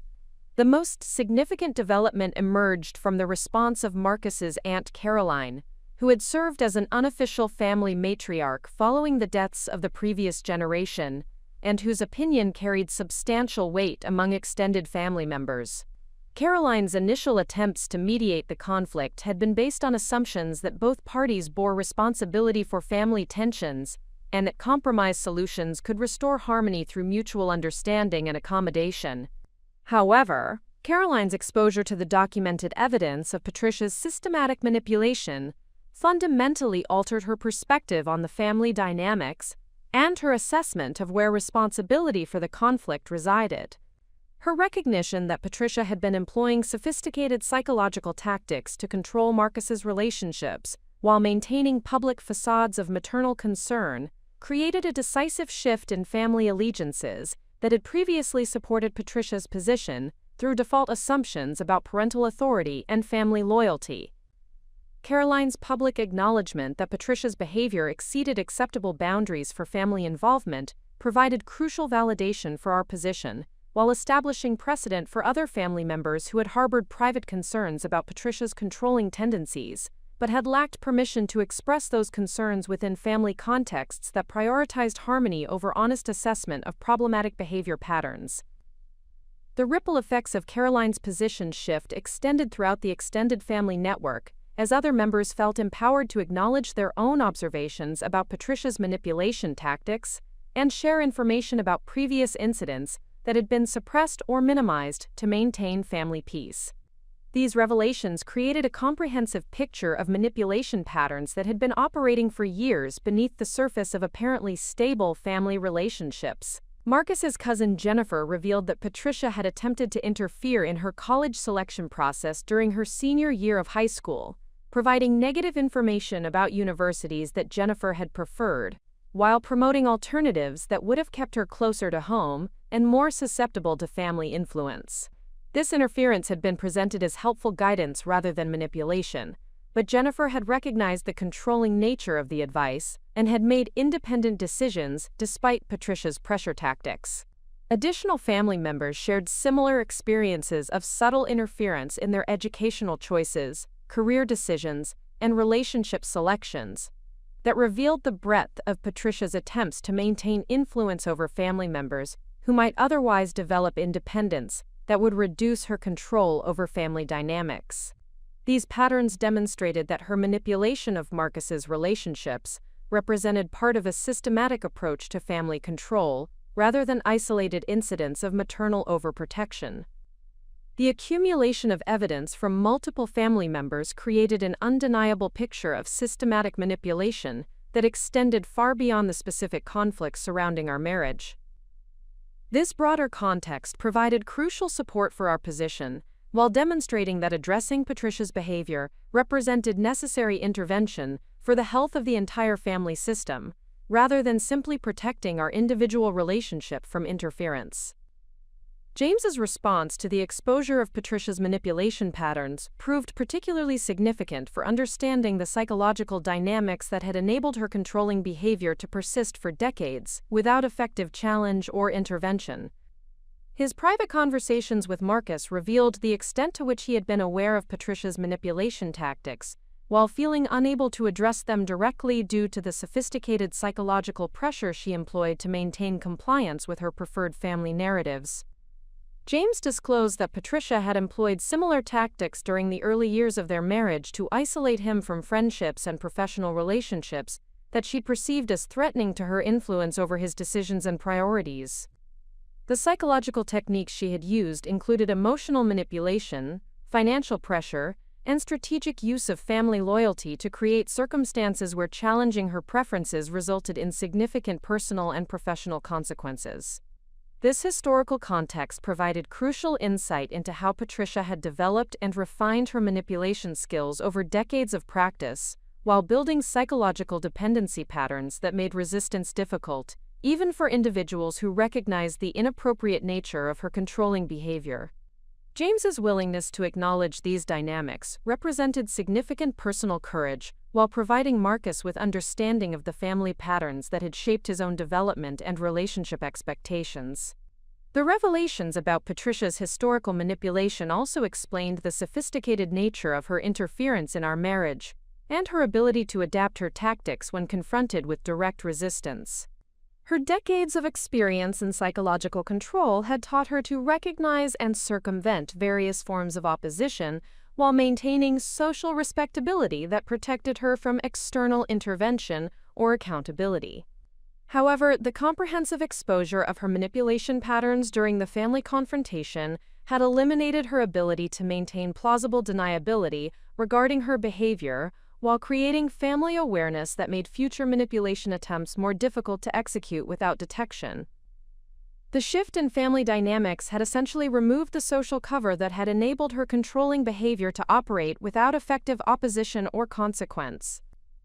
Patricia's response to this fundamental change in family dynamics revealed both her recognition that her traditional manipulation strategies were no longer viable and her unwillingness to accept the loss of control that resulted from family members' increased awareness of her psychological tactics. Rather than acknowledging the inappropriate nature of her behavior or accepting the boundaries that had been established through family consensus, she chose to escalate through increasingly desperate attempts to regain influence and control. Her initial response involved attempting to reframe the family conflict as a conspiracy against her by individuals who were motivated by jealousy of her success and resentment of her leadership role within the family structure. This reframing attempt was designed to appeal to her few remaining supporters while positioning herself as a victim of unfair treatment, rather than acknowledging responsibility for the systematic manipulation that had created the current family tensions. However, the comprehensive nature of the evidence that had been presented during the family confrontation made this reframing strategy ineffective with most family members who had witnessed the documented patterns of harassment and interference that clearly exceeded normal family dynamics. The professional quality of our documentation and the consistency of testimony from multiple family members created credibility that Patricia's alternative narrative could not effectively challenge or discredit. Patricia's recognition that her reframing attempts were failing led to more direct efforts to punish family members who had withdrawn their support for her position, while attempting to isolate Marcus from family connections that might reinforce his independence from her influence.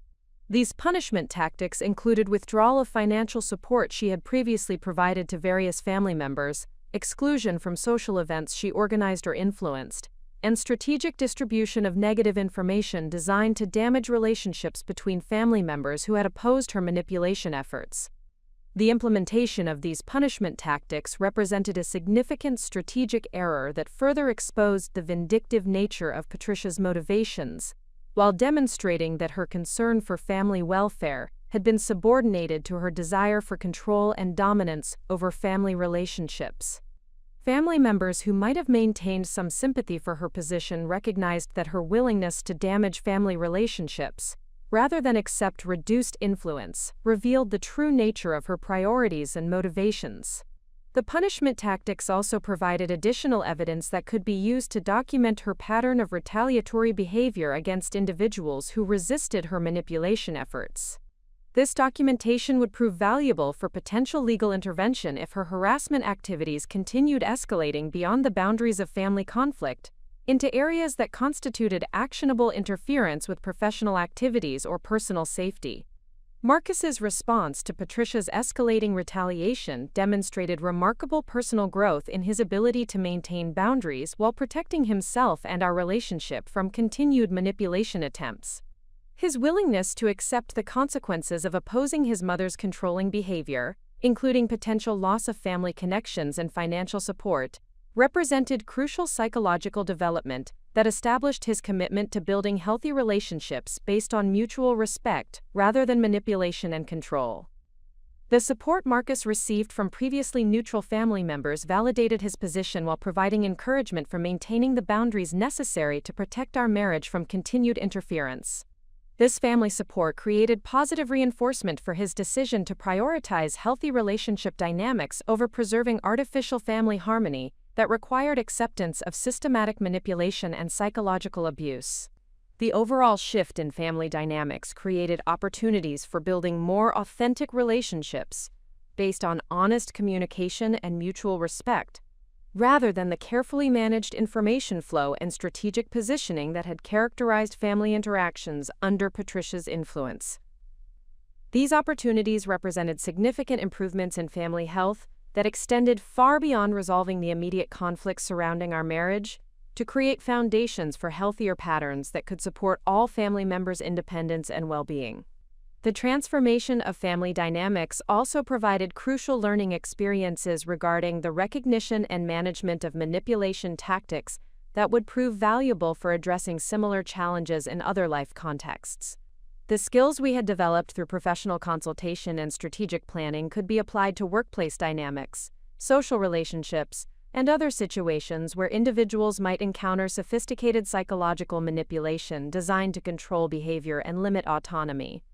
Most importantly, the aftermath of Patricia's failed manipulation campaign demonstrated that systematic psychological abuse could be effectively challenged and overcome through comprehensive documentation, strategic communication, and consistent boundary enforcement supported by professional guidance and family allies who prioritized healthy relationships over artificial harmony maintained through acceptance of controlling behavior.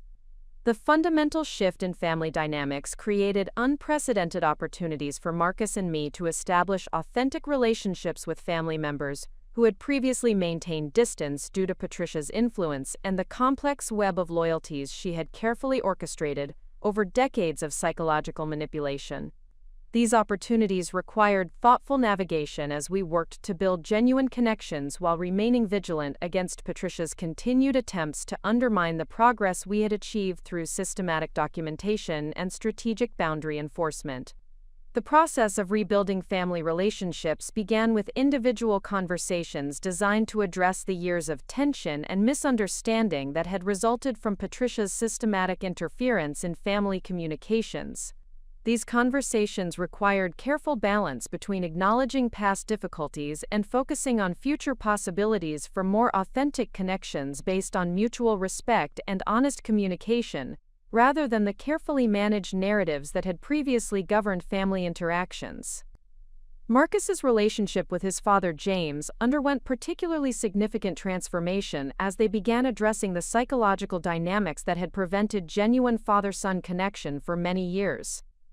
James's acknowledgement of Patricia's manipulation tactics created space for honest discussion about family history, while providing Marcus with understanding of the pressures that had shaped his father's behavior during crucial developmental periods.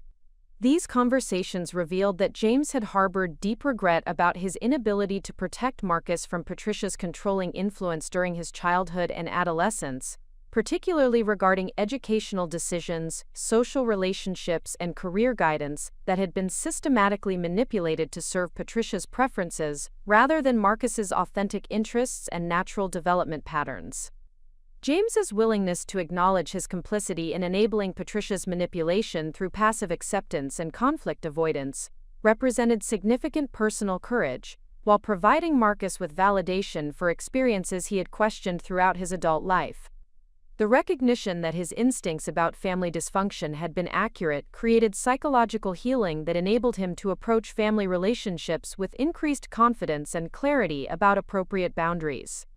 The father-son relationship development also provided James with opportunities to share aspects of family history that had been suppressed or distorted through Patricia's narrative management, including information about extended family relationships, career opportunities, and personal interests that had been sacrificed to maintain domestic harmony under Patricia's psychological pressure campaigns.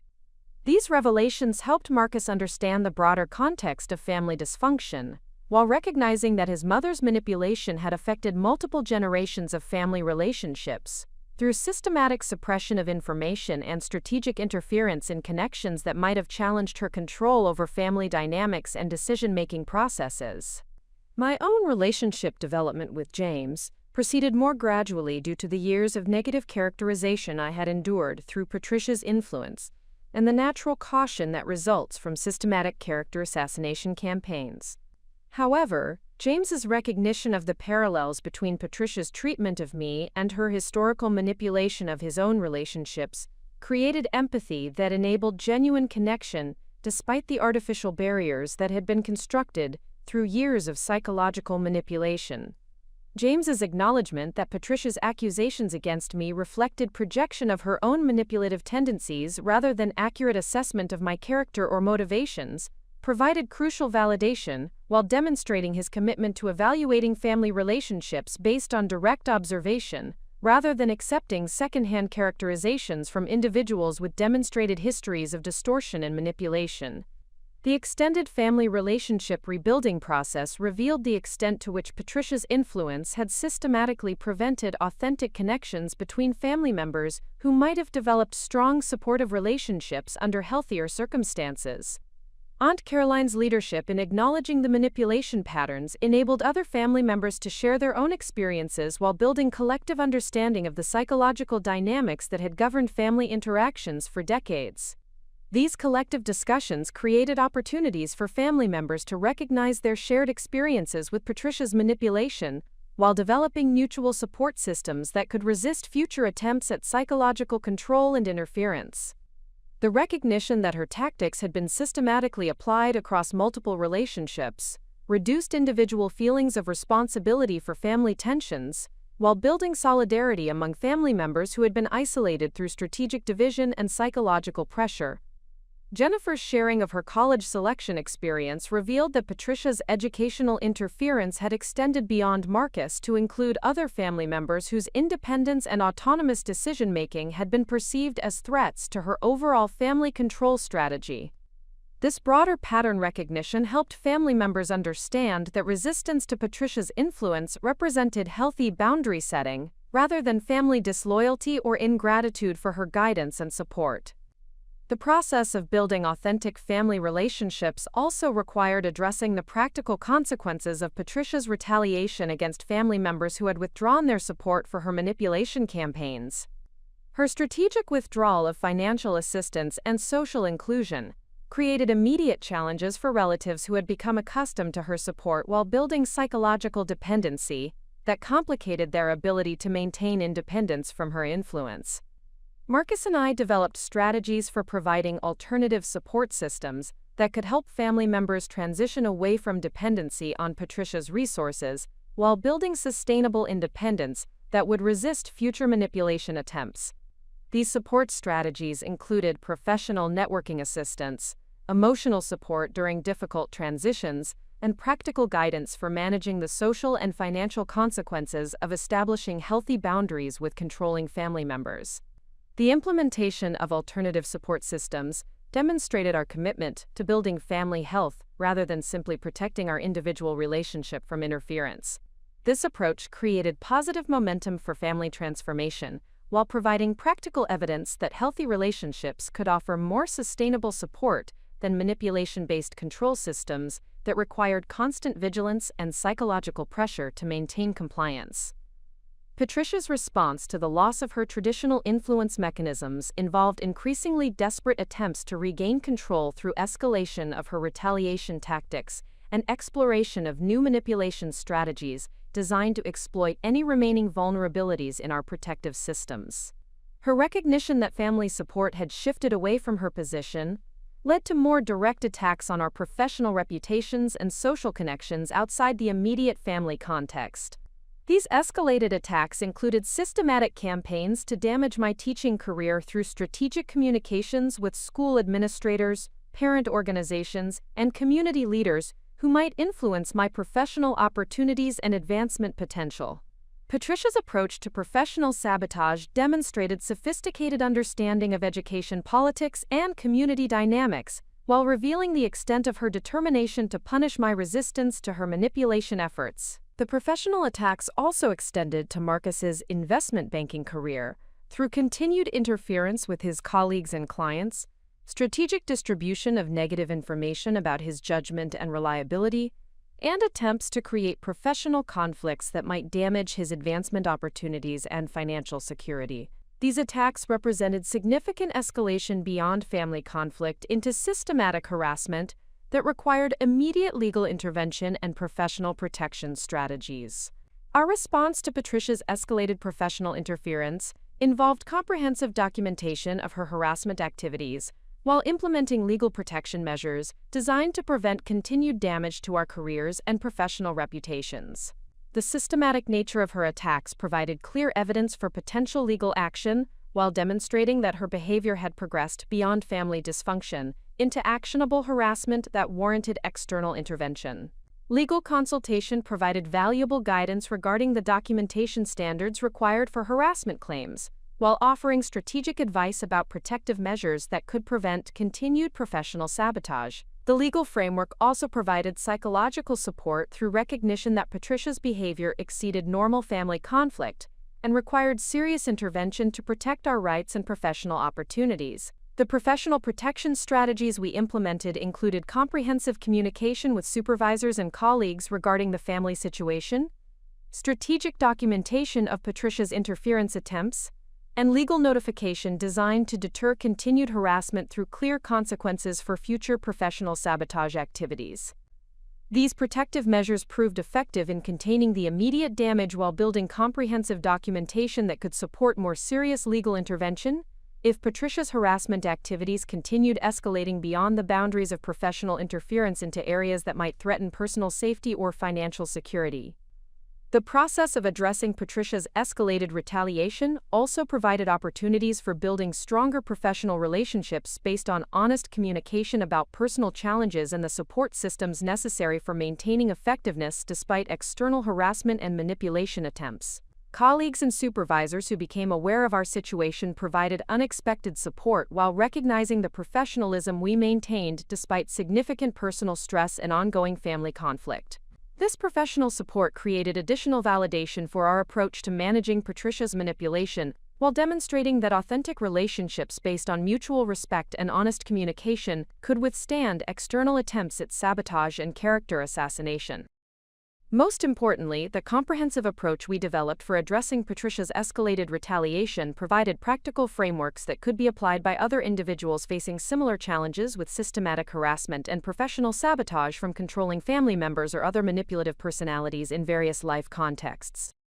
The transformation of family dynamics through exposure of Patricia's manipulation tactics created sustainable foundations for healthier relationships while providing protection against future attempts at psychological control and interference. The collective recognition of her tactics among family members created accountability structures that would make future manipulation attempts more difficult to execute without detection and resistance. The overall success of our strategic approach to managing Patricia's manipulation demonstrated that systematic psychological abuse could be effectively challenged and overcome through comprehensive documentation, strategic communication, professional consultation, and consistent boundary enforcement supported by family allies who prioritized authentic relationships over artificial harmony maintained through acceptance of controlling behavior.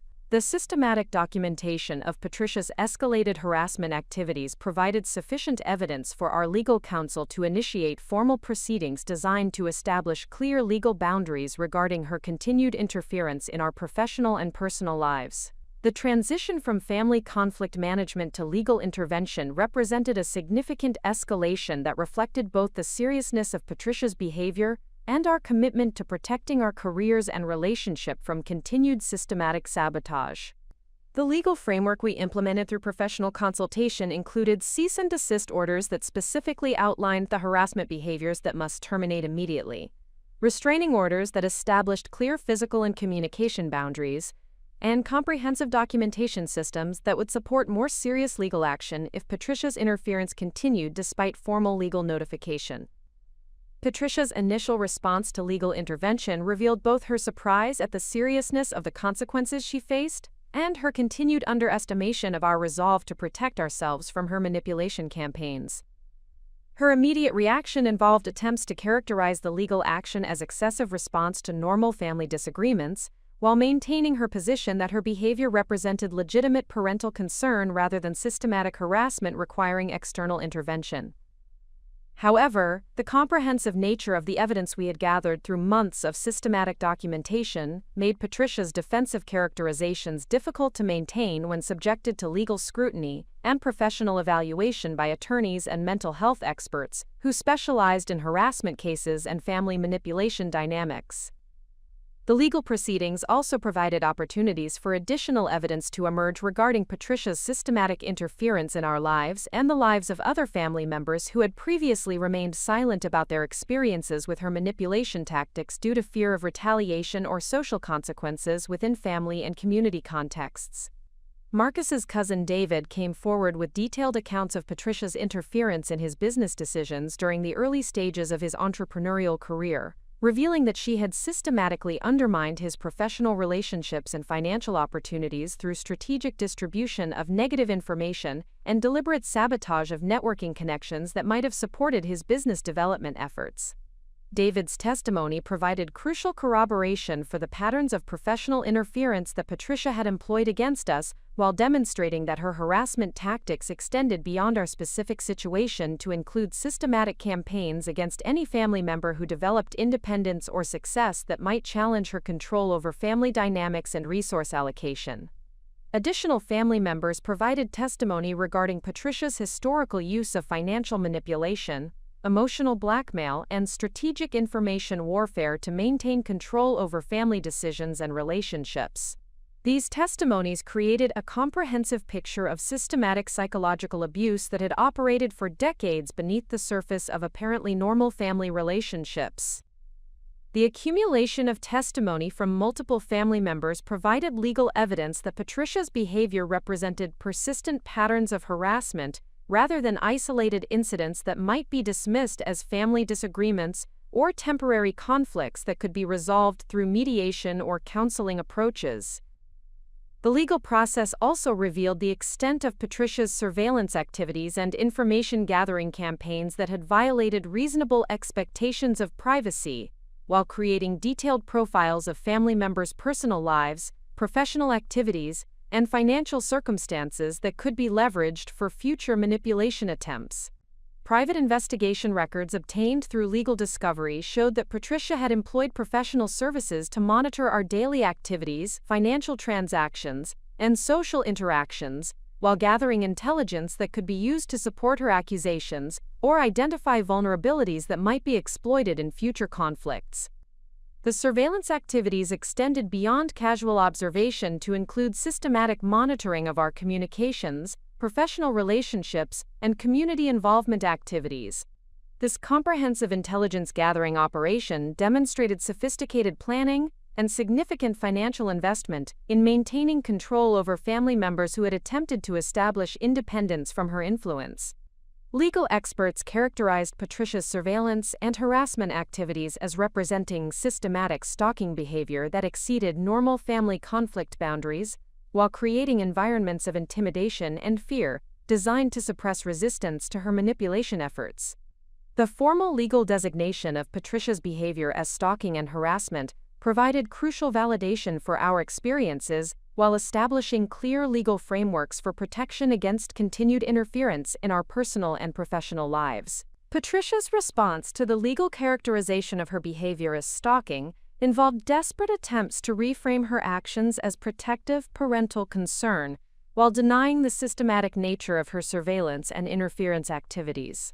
Her legal representation attempted to present her behavior as misguided, but well-intentioned efforts to ensure her son's welfare, rather than calculated campaigns designed to maintain psychological control through intimidation and manipulation.